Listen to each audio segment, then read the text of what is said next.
Eu me chamo Lívia e vou falar um pouquinho sobre o osteosarcoma. O osteosarcoma é um tumor maligno originado em osteoblastos, constituído por células atípicas e sem nenhuma organização. As células neoplásicas podem depositar matriz óssea como os osteoblastos, que no osteosarcoma é chamado de matriz osteoide. A produção de osteoide é a marca registrada do osteosarcoma, independente da quantidade, seja ela abundante ou escassa, da produção de outros elementos mesenquimais, como a cartilagem. A quantidade de osteoide não tem relação com o prognóstico da neoplasia. No exemplo aqui utilizado, todo fragmento constitui um tecido neoplásico, não havendo osso normal. As áreas roxas são compostas por matriz osteoide com calcificação, e as outras áreas a pouco osteoide e pouca calcificação. Isso salienta a heterogeneidade do tumor. Há ainda músculo esquelético infiltrado pela neoplasia. Nas áreas ricas em osteoide, as células neoplásicas produzem abundante matriz proteica, que se distribui em trabéculas que lembram as do osso imaturo não neoplásico. A celularidade é baixa e é difícil encontrar mitose nessa região. Nas áreas pobres em osteoide, as células neoplásicas são mais numerosas e evidentes. A produção de matriz é ausente, os núcleos são ovalados com cromatina frouxa e os nucléolos evidentes. Figuras de mitose são vistas com relativa facilidade. Os osteoclastos podem estar presentes, mas eles não são neoplásicos, eles são apenas racionais. Já nessa lâmina, podemos perceber a presença de infiltração do músculo esquelético, que salienta o caráter maligno e agressivo da neoplasia. Esse pequeno fragmento de tecido ósseo provém do osso infiltrado pelo tumor. Ele permite visualizar a estrutura de um osso compacto normal não descalcificado. Ele corresponde à cortical óssea, não ao osso esponjoso. E o aspecto roxo se deve aos sais de cálcio depositados na matriz. Os osteócitos estão alojados em pequenas cavidades regularmente espaçadas e a falta de descalcificação impede a visualização das lamelas ósseas. Oi, me chamo Arthur Delfonso e vou falar sobre a infiltração óssea por adenocarcinoma, que é uma invasão e crescimento de células cancerígenas provenientes de um adenocarcinoma, que é basicamente um câncer maligno que se origina em células glandulares e vai para o tecido ósseo. O adenocarcinoma, alguns exemplos de onde ele pode se originar é em órgãos como mama, pulmão, próstata, cólon e estômago. Aqui eu tenho duas lâminas, né? Uma saudável e a outra com uma infiltração óssea por adenocoma, onde nessa imagem mais distante dá para ver ali o tecido ósseo em volta das células cancerígenas que se alojam no meio do osso. Nessa daqui é uma imagem mais próxima ali da região onde tem as células cancerígenas, onde dá para ver formações de novas células de osso, que seria a neoformação óssea, e do lado ali tem uma célula saudável de osso. As lâminas que também foram comprometidas pelo adenocarcinoma, só que elas já estão num estado mais avançado, porque dá para ver que tem bem menos do osso antigo e muito do tumor. Ali tem também alguns osteócitos também, dá para se ver nessa lâmina. E dá para ver também que o osso está se regenerando, né, na neoformação óssea, e tem também uma grande parte ali que está com necrose. Olá, meu nome é Eduardo e eu vou falar sobre a osteoartrose ou simplesmente artrose. Então, primeiramente, o que é a osteoartrose? A osteoartrose é uma doença que afeta as articulações e que resulta na falência dos processos de recuperação de lesões sofridos pela articulação, ou seja, ocorre quando a cartilagem se desgasta e não repõe suas células da maneira que deveria. Isso geralmente pode ser acarretado por excesso de esforço, causado geralmente por obesidade, ou por movimentos repetitivos com as articulações, como jogar esportes, como futebol, basquete, isso a longo prazo, né?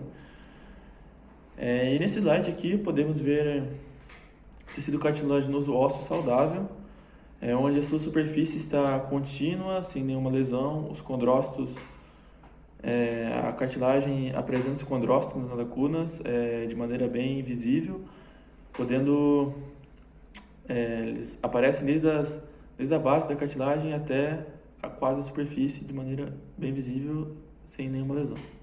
Já nessa imagem aqui, nós vemos um tecido cartilaginoso afetado pela osteoartrose, apresentando fissuras em sua superfície, que dificultaria a articulação de exercício papel.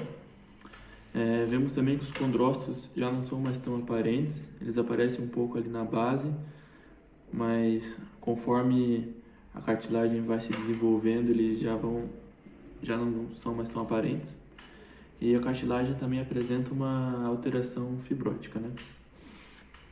Já aqui nós vemos um caso extremo de osteoartrose, onde já não há mais nenhuma cartilagem, ela já se desgastou por completo e o osso fica exposto na articulação, onde o osso, no caso, articula com outro osso diretamente, sem nenhuma cartilagem no meio. Isso acaba causando algumas lesões, onde é possível ver ali na superfície do osso, na lâmina, algumas microfissuras no tecido ósseo. Isso acaba impedindo o funcionamento com excelência da articulação e muitas vezes até impedindo completamente. Oi, eu sou a Daniela e vou falar um pouco sobre o ecodroma, que é um tumor benigno de cartilagem que cresce no interior de um osso longo, no caso uma falange distal.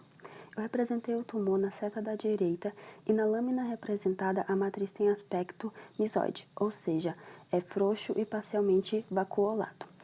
E já na seta da esquerda eu representei a cortical óssea, que é a parte externa e dura, e consiste em grande parte como colágeno e uma substância chamada hidroxiapática. Nessa lâmina está representado as células neoplásicas em matriz basófila. Eu vou falar um pouco sobre as células neoplásicas, que são um crescimento desordenado das células no organismo e formam uma massa anormal no tecido. Nessa lâmina eu trouxe algumas características representadas por 3 setas. Na seta superior eu trouxe as células em lacunas, hipocelular e ceipolomorfia. Nas setas inferiores eu trouxe a ossificação endocondral ao redor da periferia.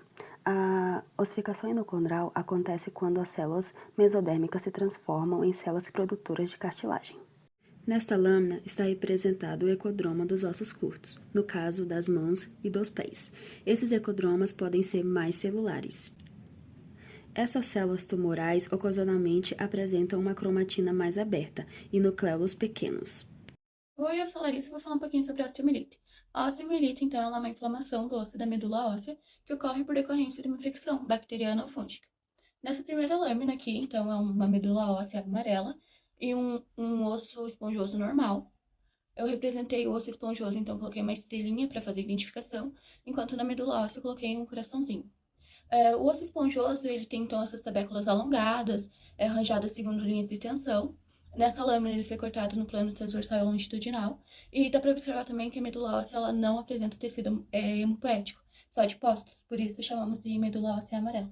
Dá para observar certinho as tabéculas que são formadas por colágeno do tipo 1 e substância fundamental.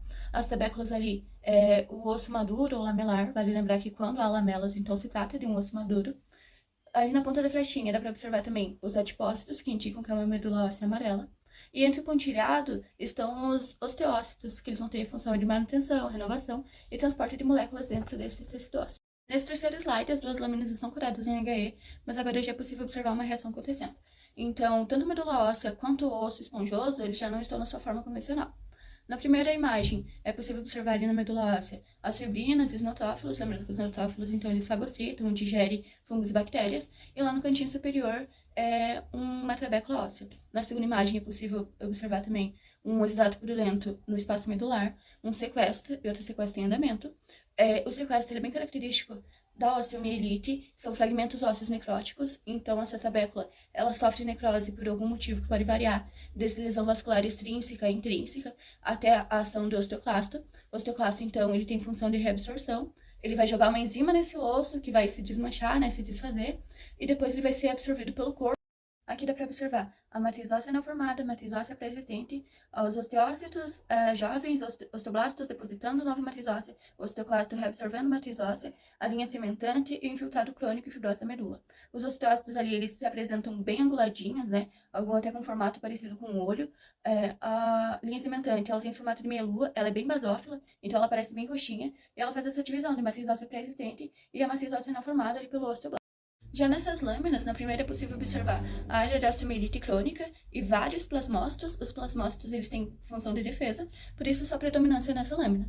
Já na segunda, dá para observar uma trabécula não formada pelos osteoblastos e também excesso de fibrose ali na medula óssea, então é o fibrose da medula ou a chamada mielofibrose.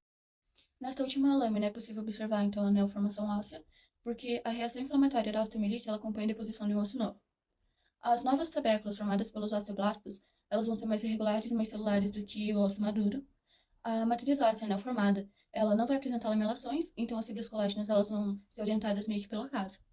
Nessa lâmina, forada em HE, é possível observar, então, o osso jovem e a ausência de lamelas, até porque lamela é característica de osso maduro, osteócitos, fibrose medular e osteoblastos fazendo ali a renovação óssea. Meu nome é João Victor e eu vou apresentar sobre o cisto ósseo. Primeiro eu vou falar algumas características dele, que no caso os cistos ósseos simples são lesões benignas raras que acometem o tecido ósseo. Geralmente estão associados a traumas anteriores que provocam a formação de hematomas intraósseo. Esses cistos frequentemente ocorrem em ossos longos, como fêmur, húmero e tíbia, e geralmente é descoberto sem querer. Através de outros exames, a pessoa acaba descobrindo ali acidentalmente. Aqui tem uma imagem que eu vou passar aqui no próximo slide, que é mais fácil. Bom, se destaca bastante do resto, o cisto, é bem fácil visualizar ele, já que ele é cheio de fluido. Outra característica é células gigantes, multinucleadas. E, enfim, aqui tem outra imagem, duas imagens aqui. Na imagem A, parede do cisto composta por tecido ósseo de aspecto trabecular envolto por tecido conjuntivo fibroso. Aqui na seta vazia. E no círculo, formação vasculares, né? Cheio de fluido, que no caso é sangue, porque no osso possui capilares sanguíneos, então quando ocorre a lesão, ela se enche de sangue, né? Na imagem B, moderada a quantidade de tecido conjuntivo arranjado de maneira frouxa entre trabéculas ósseas no círculo, está localizado isso, né, nessa região aqui. E além de hemorragia no quadrado, né, nessa região toda aqui, mas no quadrado se destaca aqui, né? E inúmeros macrófagos contendo hemoxilina em seu citoplasma. Seta cheia é um exemplo do macrófago, mas tem ele em toda a célula. E a presença de hemoxiderina se dá por causa da hemorragia, já que o macrófago ele participa do nosso sistema fagocítico. A hemoxiderina ela armazena o ferro da hemoglobina, já que o macrófago vai digerir ali a hemoglobina. E aqui, efeitos de comparação tecido ósseo saudável, osteoblastos que formam o osso, osteócitos que são osteoblastos já ossificados ali dentro, osteoclastos que participam ali da reabsorção do cálcio e a matriz óssea orgânica.